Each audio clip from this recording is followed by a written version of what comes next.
wabarakatuh. Salam sejahtera untuk kita semua. Om Swastiastu. Namo Buddhaya, salam kebajikan, Dan salam seger waras. Alhamdulillah pada siang hari ini kita bisa bertemu kembali di acara podcast bersama Penulu Blora. Tentunya masih bersama saya Nikla Navia dan teman saya yang cantik Nur Farida. Nah, pada kesempatan kali ini Mbak Farida kita mau bahas apa ini Mbak Farida? Kita akan bahas tentang kenakalan remaja di era digital. Wah, itu alhamdulillah dalam acara hari ini kita kerabukan narasumber yang luar biasa dan ahli dalam bidangnya. Ya, betul. Mari kita kenalkan Mbak Farida dengan para narasumber kita. Yang pertama ada beliau Bapak Haji Dr. Sukesno, MPD. Assalamualaikum Bapak. Waalaikumsalam warahmatullahi sehat, amin. Alhamdulillah. Yang kedua ada Bapak Haji Mukhlis Mukhlis MPD. MPD. Beliau berasal dari pengawas sekolah Nji Bapak Nji. Kalau beliau tadi Bapak Sukesno dari pengawas madrasah. Oh, ya. Dan yang tak kalah cantik sendiri ini ya di antara narasumber kita, tentunya bersama penyuluh kita, penyuluh agama Islam, beliau Ibu Marsi SKG. Assalamualaikum Ibu, sehat? Assalamualaikum warahmatullahi wabarakatuh. Alhamdulillah sehat. Alhamdulillah. Mbak Farida, gimana ini tentunya kenakalan di gadget di era digital ini gimana ini Mbak?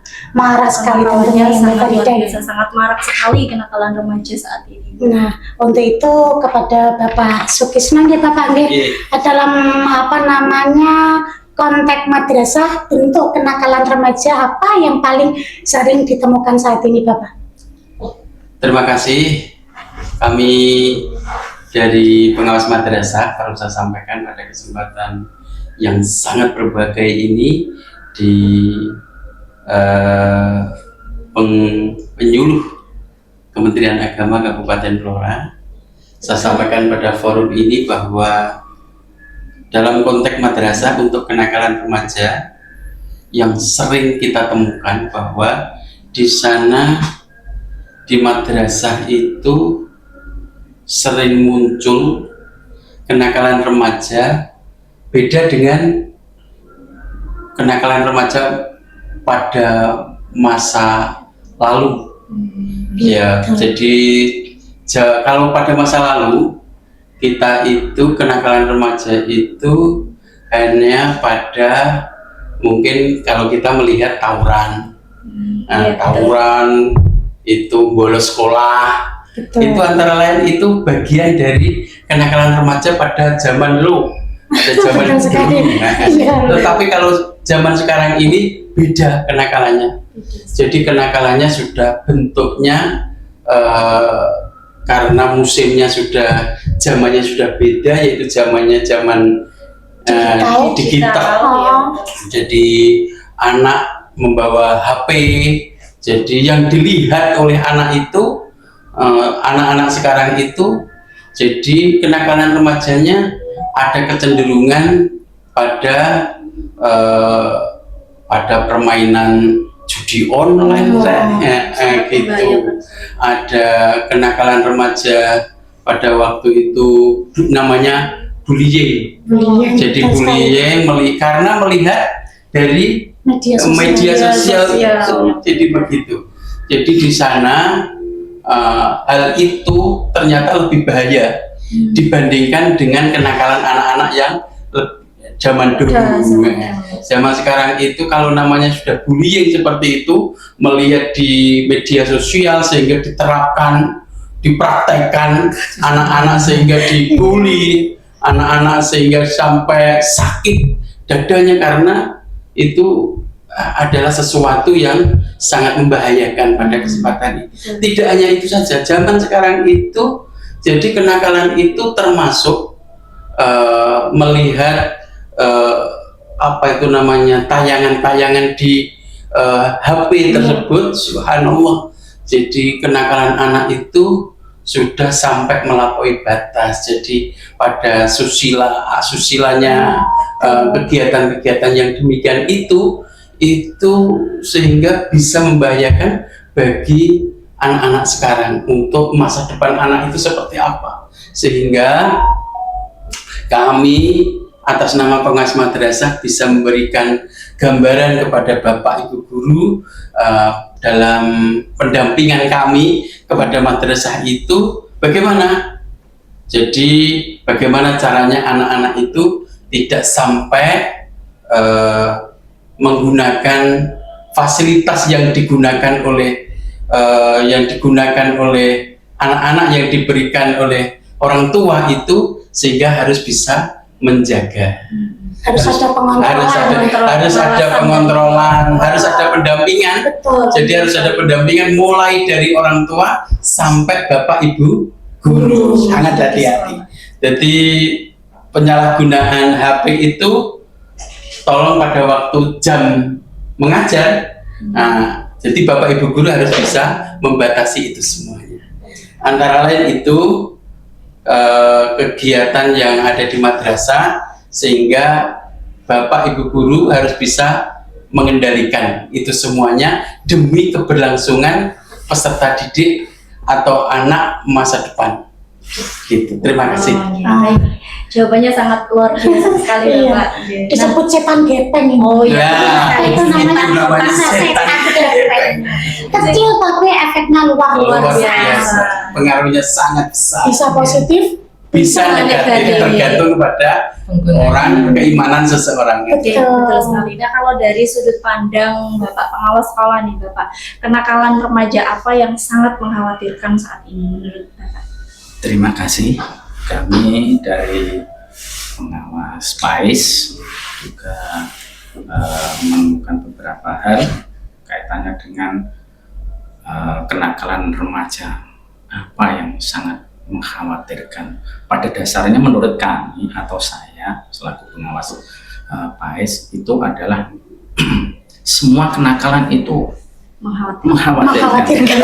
Semua kenakalan cuman punya skala prioritas masing-masing. Betul. Namanya kenakalan remaja itu kan perilaku menyimpang dari seorang remaja, baik itu secara individual atau kelompok. Nah, perilaku menyimpang ini pada dasarnya kedepannya akan berefek ataupun mempunyai dampak. Di antaranya akan dampaknya itu akan merugikan diri kita sendiri, merugikan mungkin masa depannya, merugikan bahkan keluarganya, mungkin skala prioritas yang agak luas itu merugikan lingkungan dan masyarakat. Itu otomatis saya mengatakan itu adalah kekhawatiran kita. Cuman di era sekarang kenakalan remaja juga hampir sama dengan apa yang disampaikan Bapak Sugisno, dengan adanya era teknologi,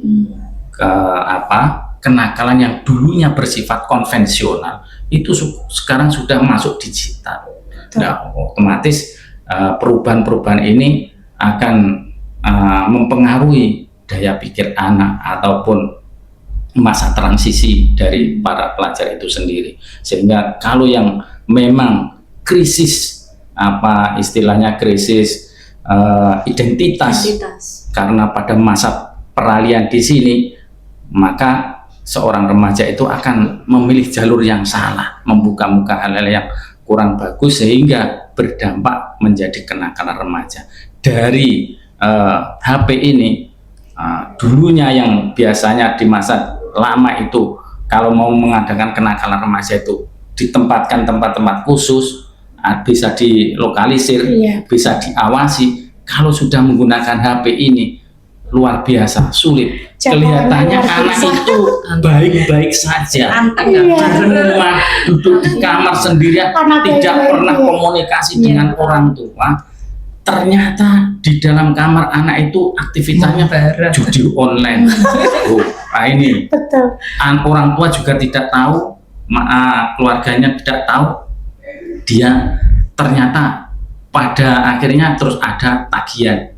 Nah, ini akan terjerat masalah hukum. Ini juga termasuk kenakalan remaja. Di samping itu membuka-buka situs-situs pornografi. Terus akhirnya karena kebutuhan, bukan gaya hidup, bukan kebutuhan hidup, dia gaya hidup. Bahkan ini dilakukan yang paling banyak itu remaja. Gaya hidupnya dengan dorongan teman-temannya pengen punya HP yang luar biasa, smartphone dan sebagainya, akhirnya dengan tidak kemampuan keluarganya akhirnya mengambil jalan pintas, ada prostitusi online dan sebagainya. Ini banyak para remaja terjerat di situ. Oleh karena itu harapan kami selaku pengawas sekolah itu paling tidak ada komunikasi yang intens dari keluarga. Jangan sampai dibiarkan anak saya diam di dalam kamar itu ngapain, ya, itu dilihat buka apa, terus itu secara eksternal mungkin itu pergaulannya dengan siapa. Nah ini juga perlu adanya istilahnya orang tua perlu tahu anak saya ini pengawasannya bergaulnya dengan siapa. Nah ini perlu bisa menentukan untuk ke arah kemana anak ini dalam berpikir dan sebagainya. Nah, oleh karena itu harapan kami dengan adanya komunikasi yang intens, keterbukaan antara keluarga dan anak, tidak terjadi kenakalan remaja yang mengakibatnya dari dunia medsos ini tadi. Wah, Mbak Farida, berarti kita perlu mengawasi Betul. anak-anak di dalam kamar itu ngapain gitu ya. Cek historinya Iya, gitu ya. tidak semua anak-anak, tidak semuanya anak-anak yang di kamar itu pendiam. Wah, anak saya diam sekali, tidak pernah keluar rumah. Kadang kelemahannya kan gini, Mbak.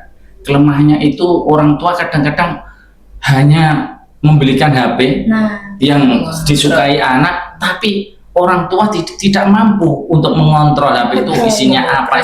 Lah akhirnya tidak mampu mengoperasikan, akhirnya itu anak-anak terjadi hal semacam itu, dia mencari dari eksternal tadi, dari teman sebayanya, mungkin ada tekanan dan sebagainya. Ini menimbulkan hal-hal semacam itu.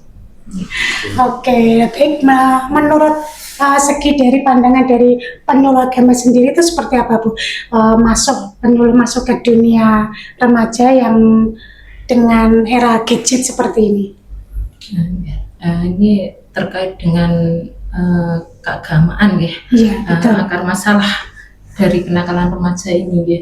Dalam perspektif keagamaan terkait dengan akar masalah kenakalan remaja ini menurut kita ada beberapa penyebabnya. Di antaranya yang pertama adalah lemahnya fondasi iman atau krisis akidah.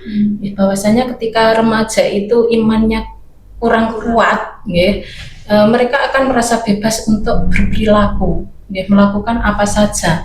Semua perilakunya dianggap tidak ada pengawasan dari Allah Subhanahu wa Ta'ala. Jadi mereka itu merasa bebas, apa piye-piye terserah aku, itu yang mereka berefek seperti pada itu. akhlaknya tadi. Iya, yang berefek pada akhlaknya tadi, sehingga karena merasa tidak ada pengawasan, ya bisa melakukan hal-hal seperti yang disampaikan oleh Pak Kisner dan Pak Mukhlis tadi, yang berefek pada kenakalan remaja, karena dia tidak takut kepada Allah. Kalau dari kecil anak dididik agama sejak dini, tentunya dengan perasaan segala aktivitas yang dilakukan diawasi oleh Allah, itu kan mereka akan takut untuk berbuat dosa.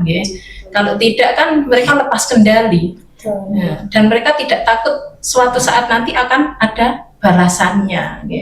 Kemudian yang kedua adalah melemahnya peran keluarga atau disfungsi tarbiyah. Kita ketahui bersama bahwa keluarga adalah merupakan madrasah yang utama dan pertama. Sebelum anak-anak kita disekolahkan, yang berhak mendidik kita pertama adalah orang tua. Sebagai orang tua, maka pendidikan yang pertama harus kita tanamkan itu kan nanti akan berpengaruh. Makanya ketika menemukan keluarga yang broken home, dia merasa nggak nyaman, akhirnya mencari pelampiasan keluar. Siapa yang menurut dia nyaman, di situ mereka akan bergabung. Nah itu bahayanya ketika bertemu dengan komunitas yang salah, akhirnya terjadi yang namanya kenakalan remaja, entah itu narkoba, entah itu tadi prostitusi, entah itu tawuran, entah itu judi online, entah itu game online dan lain sebagainya. Kemudian yang ketiga adalah krisis identitas. Kita ketahui bahwa remaja itu adalah masa peralihan dari anak-anak, dari anak-anak menuju remaja. Mereka dalam upaya mencari jati diri, sehingga kadang-kadang mereka itu kan juga belum stabil kan, mereka masih labil, jadi mudah terbawa arus, terkena provokasi, terkena ajakan yang mungkin tidak sesuai karena mereka masih labil, maka itu akan memudahkan masuk. Kadang-kadang mungkin main HP tanpa filter dan sebagainya itu kan bisa terjadi ya. Kemudian yang keempat adalah lingkungan dan media yang rusak nilainya. Nah, lingkungan ini penting bagi remaja. Dengan lingkungan yang baik, insya Allah remaja kita akan terbawa ke arah yang baik. Contohnya ketika dia aktif di masjid, menjadi remaja masjid, ya pasti aktivitasnya mesti berhubungan dengan agama. Dia takut dosa, taat pada agama. Tapi ketika dia di lingkungan yang buruk, seperti tadi yang keluarganya broken, kemudian mencari pelampiasan di luar, akhirnya lari ke jalan, ketemu dengan anak-anak jalanan, nah itu nanti juga akan terbawa ke arah sana. Sehingga ya tanpa kontrol lagi, kalau dia mau bertahan baik itu pasti berat karena lingkungannya sudah seperti itu ya. Kemudian yang kelima adalah minimnya pendekatan dakwah yang ramah remaja. Kebanyakan sekarang ustadz-ustadzah ya, Pak Kiai itu suka menjustis, ini kamu benar, kamu salah ya. Nah, jadi mereka kurang ramah. Sebetulnya remaja itu kan tidak bisa di justice seperti itu. Remaja pengennya ada dialog, dia mengungkapkan apa yang ia rasakan, kemudian didengarkan. Setelah didengarkan, ayo diajak ngobrol, bagaimana dia bisa masuk apa yang kita obrolkan tadi bisa diterima olehnya, baru kita beri saran dan masukan. Kalau langsung di justice, kamu salah, yang betul seperti ini, remaja kita nggak akan bisa seperti itu. Ya, mungkin sementara ini barangkali ada tambahan dari narasumber lainnya. Monggo. Menarik sekali tentunya nih. Kenakalan remaja ini sangat kompleks tentunya dari banyak faktor, dari keluarga, dari lingkungan itu sendiri, cara pergaulan gitu ya Mbak Farida. Mungkin untuk mengatasi di samping pemberian pendidikan agama yang cukup, paling tidak kita ajar dalam suatu kegiatan-kegiatan yang positif. Kita ajar sehingga anak itu tidak mencari kegiatan-kegiatan di luar, sehingga kesenangannya sendiri kegiatan gitu ya, Pak? dia berperan aktif melaksanakan kegiatan yang positif Apa sehingga yang menjadi hobinya hobinya tersalurkan, mengurangi itu kenakalan.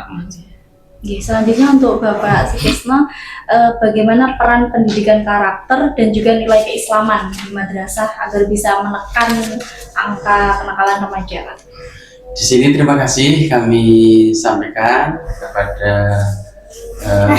mbak-mbak yang apa-apa ini yang progresif. Terima kasih. Jadi di sini untuk menekan kenakalan remaja di dalam pendidikan karakter di sebuah madrasah itu, yang pertama perlu saya sampaikan kepada bapak-bapak, ibu-ibu, saudara-saudara sekalian yang ada di masyarakat, dimungkinkan seperti itu, bahwa pendidikan karakter itu adalah sangat strategis untuk menekan kenakalan remaja. Jadi pendidikan karakter di sini bisa membawa anak itu di dalam pendidikan Islamnya mulai dari keislaman yang dibawa sejak lahir. Jadi sejak lahir itu anak itu yang fitrahnya sebetulnya baik di sana.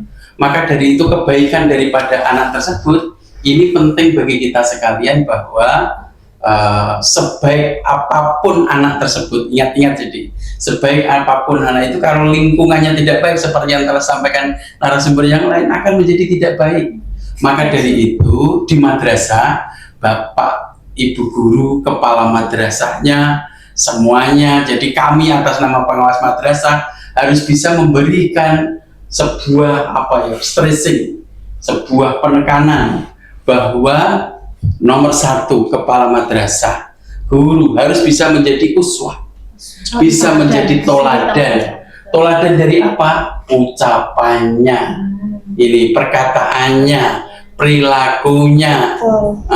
Jadi itu akan membawa dampak yang lebih baik. Jadi sopan santun, kita di dalam melakukan pendidikan karakter keislaman itu yang lebih mudah, memberikan ucapan salam terlebih dahulu, itu nanti akan menjadikan sebuah kebaikan. kalau ketemu siswa datang ke sebuah madrasah bersalaman dengan bapak ibu gurunya, masya Allah, gurunya menyambut dengan baik, dan itu adalah sebuah perilaku kehidupan kita sehari-hari, dan itu nanti akan dilaksanakan oleh peserta didik atau anak-anak remaja pada umumnya atau pada khususnya di sana. Jadi ini penting bagi kita sekalian, diantaranya uswah, keteladanan bagi seorang kepala madrasah atau seorang guru itu menjadikan sebuah stressing, penekanan untuk menjadikan anak itu bisa lebih baik. Itu penting bagi kita sekalian. Jadi harus dicontohkan waktunya sholat duha, waktunya sholat duhur. Jadi begitu. Jadi dalam hal ibadah dia itu ada contoh yang bapak ibu guru saya seperti itu, mamanya seperti itu. Berjamaah, terusan ucapannya baik, perilaku apa yang diucapkannya selalu mengena. Jadi orang itu, jadi guru, kepala sekolah, kepala madrasah di sini bisa memberikan contoh-contoh yang real kepada peserta didik, kepada anak-anak remaja itu, sehingga anak-anak itu ada yang difigurkan. Jadi yang difigurkan siapa? Oh, Pak Guru itu, oh Pak Muklis, oh Bu Marsi, ya itu contoh momen itu akan bisa menjadi yang lebih baik. Jadi di sini perlu saya sampaikan pada halayak ramai bahwa yang telah diajarkan oleh Rasulullah itu jelas. Jadi innama bu'istu liutammima makarimal akhlaq. Jadi aku diutus oleh Allah di dunia ini untuk menyempurnakan akhlak yang baik, dimulai dari ucapan salam, ucapan yang baik, perilaku yang baik, sehingga itu nanti dampaknya dunia itu akan nyaman, aman, tentram, damai, sejahtera. Dan karena sudah selalu dihamalkan, diajarkan, akan menjadi bentuk karakter tersendiri. Jadi sudah membekas di dalam dirinya begitu. Itu antara lain saya ucapkan terima kasih. Banyak sekali. Nah, Pak Haji Muklis, terkait dengan pengawas sekolah ya Pak, seberapa jauh mana guru BK dan wali kelas dalam mencegah kenakalan remaja ini, Pak? Terima kasih. Antara wali kelas dan guru BK itu tidak bisa bekerja mandiri, sendiri-sendiri tidak bisa, harus kolaboratif. Keduanya harus kolaboratif, bekerja sama. Di antaranya di dalam pendekatan menggunakan kuratif atau preventif dan kuratif, ataupun nanti menjadi fasilitator dan sebagainya. Paling tidak seperti itu, menjadi preventif, pencegahan. Bagaimana cara mencegahnya? Paling tidak dari guru BK-nya itu menjadi konseling, memberikan pendampingan, pembimbingan, diberikan informasi kaitannya dengan hal-hal yang kurang baik tentang adanya peraturan yang ditetapkan di dalam kelembagaan itu yang harus dijalankan oleh peserta didik dan sebagainya, itu disampaikan semuanya, sehingga kalau itu sudah tersampaikan dan anak mendapatkan pendampingan dan sebagainya, itu otomatis hal untuk mencegah terjadinya kenakalan remaja itu akan bisa diupayakan.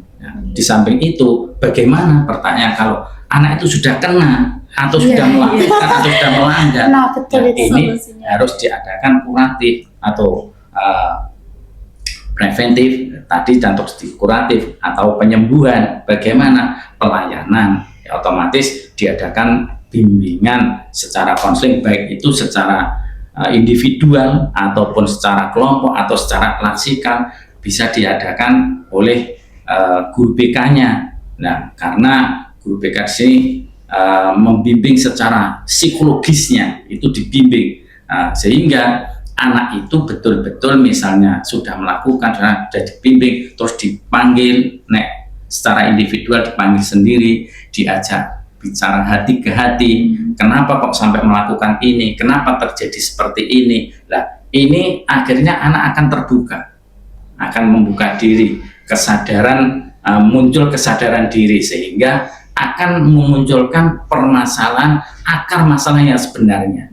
Kalau sudah ketemu akar masalah sebenarnya, maka akan mudah untuk mengobati. Sehingga ternyata yang muncul permasalahannya sebenarnya seperti ini. Mungkin di samping itu juga ada kunjungan rumah. Ternyata misalnya setelah diselidiki ataupun diteliti ternyata itu ada penyimpangan ini, otomatis ada kunjungan rumah. Di rumah itu seperti apa, keluarganya seperti apa, sehingga mudah untuk guru BK itu memberikan bimbingan yang tepat, sehingga konsep-konsep yang dijalankan itu tepat. Selain itu, kalau wali kelas itu ya hampir sama dengan guru BK, cuman perannya berbeda. Kalau wali kelas itu kan jadi orang tua yang kedua. Di rumah orang tua secara biologis, di sekolah adalah orang tua kedua adalah Wali kelas. Ya, Tanggung jawab selama sekolah di sekolah.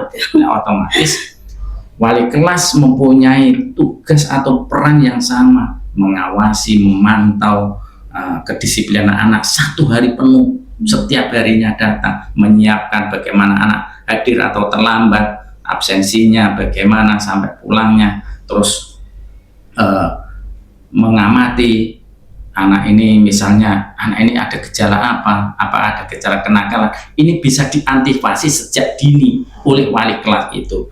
Kalau wali kelas itu misalnya ada pergerakan anak yang kurang baik, kira-kira kok anak itu ada indikasi menuju ke arah kenakalan remaja, segera diberikan penanganan. Kalau tidak mampu, bisa bekerja sama dengan guru BK itu sendiri. Di samping itu, peran dari wali kelas itu sendiri juga menghubungkan antara sekolah dengan orang tua. Ya, bagaimana sekolah itu sendiri, ada program apa, ada kegiatan apa, program-program yang sudah disampaikan semuanya oleh wali kelas, itu disampaikan, dihubungkan kepada orang. Oh, anak panjenengan hari ini kenapa kok pulang pagi? Karena di dalam sekolah ada kegiatan ini. Sehingga tersampai anak kok pulang sampai di rumah kok sore, terlambat. Otomatis ada pertanyaan dari kemana? Ini ada pemberitahuan dari sekolah. Nah, ini perlunya adanya kerjasama yang baik antara sekolah dengan orang tua. Terus kerjasama antara wali kelas dan guru BK. Ini juga perlu, harus adanya kolaborasi tadi, sehingga misalnya guru BK itu menyambungkan misalnya mata pelajaran ini, mata pelajaran ada permasalahan-permasalahan yang dihadapi anak itu bisa disambungkan kepada lintas guru magang. Itu kurang lebihnya seperti itu. Sangat luar biasa ya. Kompleks ternyata ya, Mbak. Peran wali kelas, guru BK, kemudian tadi disebutkan ada kepala madrasah, guru-guru, semua pihak terkait. Nah, yang ingin saya tanyakan ini ke penyuluh agama, Bu. Metode dakwah yang paling efektif, Bu, kira-kira untuk menyentuh hati para remaja. Kira-kira seperti apa, Bu, metode dakwah? Banyak metode dakwah yang bisa dilakukan oleh penyuluh agama, gitu. Tapi remaja itu sifatnya kritis. Betul. Ternyata kita dibandingkan kita zaman dulu ternyata lebih kritis sampai sekarang. Betul sekali. Dan keterampilan mungkin dalam hal medsos pun kita kalah jauh, kalah telak. Luar Lebih biasa. canggih anak-anak kita. Makanya untuk bisa mengontrol anak-anak, kita memang juga jadi orang tua tidak boleh gaptek. Bagaimana kita bisa mengontrol anak-anak kita sementara kita sendiri nggak bisa buka, memainkan, jadi tidak bisa mengontrol kalau kita gaptek, sehingga kita juga dituntut minimal walaupun tidak secanggih mereka, tapi kita setidaknya kita juga menguasai yang namanya medsos, ya, biar tidak ketinggalan. Ya, kemudian untuk metode dakwah yang bisa kita terapkan kepada remaja, ya, kalau dulu kan orang selalu menggunakan metode ceramah, ya. Apalagi sebelum ada medsos, ya, ceramah itu paling sering populer, ya, untuk digunakan. Tapi sekarang banyak metode yang bisa kita laksanakan, ya. Di antaranya adalah dakwah relasional. Ini butuh pendekatan personal. Remaja itu sebetulnya kan mereka tidak mau digurui. Ya. Kalau kita langsung menyuruh, langsung harus gini, mereka tidak mau. Mereka butuh bagaimana kita bisa komunikasi, pendekatan, sehingga terjalin hubungan yang mana kita bisa mungkin dia punya keluhan, kita sampaikan, disampaikan kepada kita, kemudian kita dengarkan ketika dia mengeluh, kemudian kita akomodir dan kita berikan jalan keluar yang sesuai dengan permasalahan yang dialaminya. Jadi ini ada hubungan timbal balik. Jadi tidak hanya ceramah di mimbar, tapi bagaimana kita bisa melakukan pendekatan personal. Yang kedua adalah dakwah digital dan medsos. Nah, tentunya di era sekarang yang paling populer adalah dakwah digital dan medsos. Iya. Dan untuk dakwah ini tentunya memang kita bisa menjangkau semua kalangan, terutama remaja. Kalau kita secara dakwah ceramah mungkin kita terbatas yang hadir. Kalau medsos itu kan tentunya langsung jangkauannya lebih luas. Siapa yang membuka, nah, berarti dia sudah ikut dalam dakwah kita, walaupun entah nanti dilaksanakan atau tidak, minimal kita sampaikan. Menarik sekali ini Mbak Farida ya. Jadi kita yang penting tugas kita adalah menyampaikan. Kalau bisa toh dilaksanakan. Tapi jika kepepet, yang penting kan kita sudah menyampaikan. Nah, itu tugas kita sudah kita laksanakan. Bagian dari ikhtiar. Betul. Nah, sebenarnya ini sangat menarik sekali ya. Tapi karena terbatasnya waktu Bapak, jadi mohon maaf terakhir aja ini untuk kesempatan sore ini, apa pesan moral Bapak Ibu semua untuk mengatasi remaja supaya tidak terjerumus dalam kenakalan ini? Mungkin dari Bapak pengawas madrasah dulu, pesan moralnya. Saya ucapkan terima kasih kepada ibu, mbak-mbak yang progresif. Mbaknya progresif.